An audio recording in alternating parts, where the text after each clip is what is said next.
Hello बच्चों।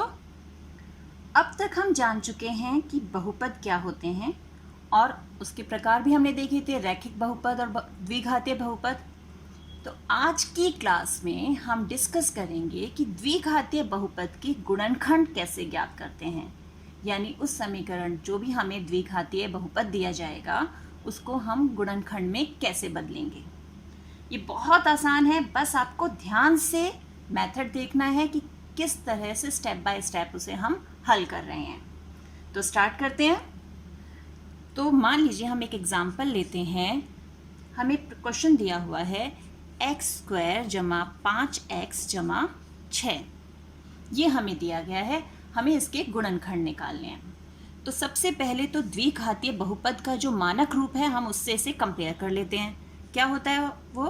ax² जमा bx जमा c, ये होता है ना। अब यहाँ a की जगह क्या है? इसका गुणांक 1, कुछ नहीं है तो इसका गुणांक क्या हो जाएगा? 1। b की जगह 5 है और c की जगह 6 है। तो सबसे पहला काम होता है हमारा कि हम ये जो a है ना और ये जो c है, इन दोनों को, a और c को गुणा करते हैं। अब a हमारा यहाँ पर 1 है, c है 6, दोनों को गुणा करके हमें मिला 6। अब हमें ये देखना है कि हमें 6 और किस किस ढंग से मिलता है। किन दो अंकों को गुणा करने पर हमें 6 मिल जाता है?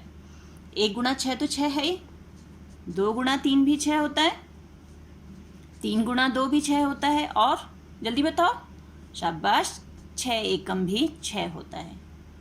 अब क्या करना है, ये जो हमने कॉम्बिनेशंस निकाले हैं ना, इनमें से हमें ये देखना है कि किन दो अंकों को जोड़ने से या घटाने से हमें b मिल जाए, यानी बीच वाला अंक मिल जाए। b, बीच वाला अंक, वो हमें मिल जाए।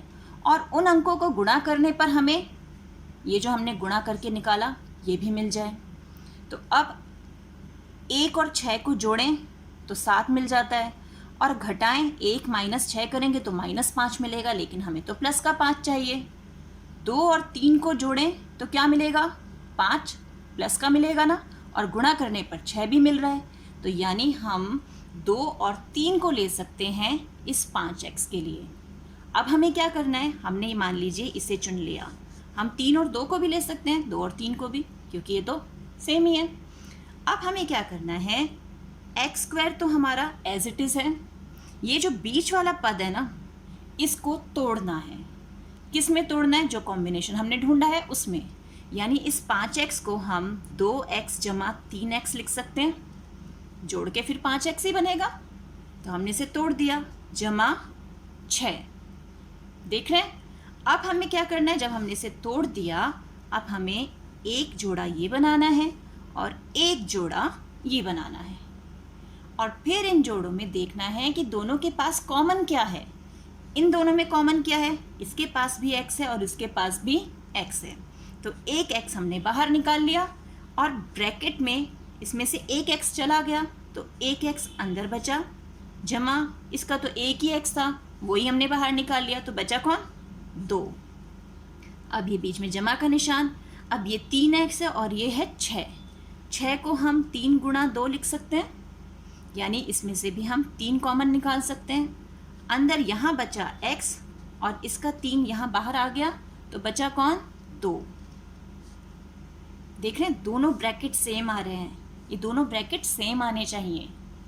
अब ये भी x+2, ये भी x+2, अब ये दोनों के पास कॉमन हो गया, तो हम x+2 को कॉमन निकाल देंगे और अंदर बच जाएगा x+3। तो ये ब्रैकेट हमने कॉमन निकाला और ये हो गया x+3। तो ये आ गए हमारे गुणनखंड x+2 एंड x+3। देख रहे हैं कितना आसान है। एक प्रश्न और देखते हैं, चलिए। अब एक सेकंड क्वेश्चन हम देख रहे हैं। यहाँ पर हमें दिया है y² माइनस 7y जमा 12। फिर वही यहाँ पर ay² मान लेते हैं, ये by है, और ये c हमें दिया हुआ है। a और c को गुणा करना है, इसके आगे कुछ नहीं है तो 1 लगा दिया, यानी 1 गुणा 12 या बराबर 12। तो अब 12 और कैसे मिलता है? 3 गुणा 4 बराबर 12, 4 गुणा 3, 6 गुणा 2, 2 गुणा 6, इस तरह से मिलता है। अब हमें क्या करना है, कॉम्बिनेशन ढूंढना है जिससे हमें बीच में माइनस का साथ मिले। तो अब 3 और 4 को जोड़ेंगे तो हमें 7 मिलता है, लेकिन अगर -3 और -4 को जोड़ेंगे तो क्या मिलेगा? -7। और इन दोनों को गुणा करके -3 और -4 को गुणा करेंगे तो प्लस का 12 मिलेगा, यानी हम ये कॉम्बिनेशन ले सकते हैं। तो ये बन गया y² -3y -4y जमा 12। अब कॉमन निकालना है, इन दोनों में से निकला y, इसके पास बचा y और यहाँ बचा -3। अब इन दोनों में ये माइनस है, ये प्लस है, कॉमन कौन आएगा बाहर? माइनस, क्योंकि अभी बताती हूँ मैं क्या, यहाँ से अगर हम माइनस बाहर निकालेंगे तो वापस जब अंदर माइनस होगा तो माइनस माइनस प्लस हो जाएगा। और इस 12 को हम 4 गुणा 3 लिख सकते हैं, तो हमने यहाँ से -4 कॉमन निकाल लिया, अंदर बचा y -3।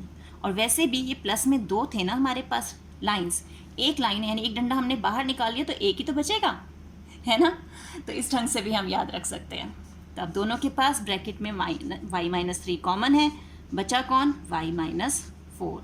तो ये इसके गुणनखंड हो गए। एक और क्वेश्चन देखें, एक क्वेश्चन और देख लेते हैं। हमें दिया हुआ है 3x² -4x -4, a और c को गुणा किया तो 3 गुणा -4 यानी माइनस का 12। फिर 12 कैसे मिलेगा? 6 दूनी 12, 2 छेक 12, ऐसे ही मिलेगा ना। तो हमें चाहिए बीच में माइनस का 4। 6 में से 2 माइनस करेंगे तो 4 मिलेगा, 2 में से 6 माइनस करेंगे तो -4 मिलेगा। तो अब हमने ये वाला जो हमारा कॉम्बिनेशन है ये ले लिया, हम 2x में से 6x को माइनस कर रहे हैं और ये -4। तो अब इन दोनों का पेयर और इन दोनों का पेयर, इसमें से हमारे पास क्या कॉमन आया? यहाँ पे सिर्फ x मिल रहा है, अंदर बच गया एक 3 और एक x, और यहाँ इसका x हमने ले लिया तो सिर्फ 2 इसके पास बचा। अब इसको इन दोनों में से क्या कॉमन निकाल सकते हैं? इसे लिखा 3 गुणा 2, इसे लिखा 2 गुणा 2, तो -2 हमने कॉमन निकाल दिया, अंदर बचा 3x और क्या बचेगा? माइनस का, माइनस तो हमने बाहर निकाल लिया ना, तो बचा कौन? +2। अब फिर दोनों ब्रैकेट सेम, 3x जमा 2 हमने बाहर निकाल लिया और अंदर बचा x -2। तो इस ढंग से हम द्विघातीय बहुपद के गुणनखंड ज्ञात कर सकते हैं। और आप यहाँ देखो, हर बार हम जो बीच वाला पद है ना, मध्य पद, उसको तोड़ रहे हैं, 2 हिस्सों में तोड़ रहे हैं ना उसे, इसलिए इस विधि को पता है मध्य पद विखंडन विधि भी बोलते हैं, मिडिल टर्म स्प्लिट मेथड, इसे मध्य पद विखंडन विधि भी कहते हैं। तो इस ढंग से हम अपने द्विघातीय बहुपद के गुणनखंड निकाल सकते हैं। तो आई होप आपको इन तीनों क्वेश्चन से क्लियर हो गया होगा कि हम कैसे मध्य पद को तोड़ के गुणनखंड निकाल सकते हैं। तो मिलते हैं एक और वीडियो में, तब तक keep practising and enjoy maths.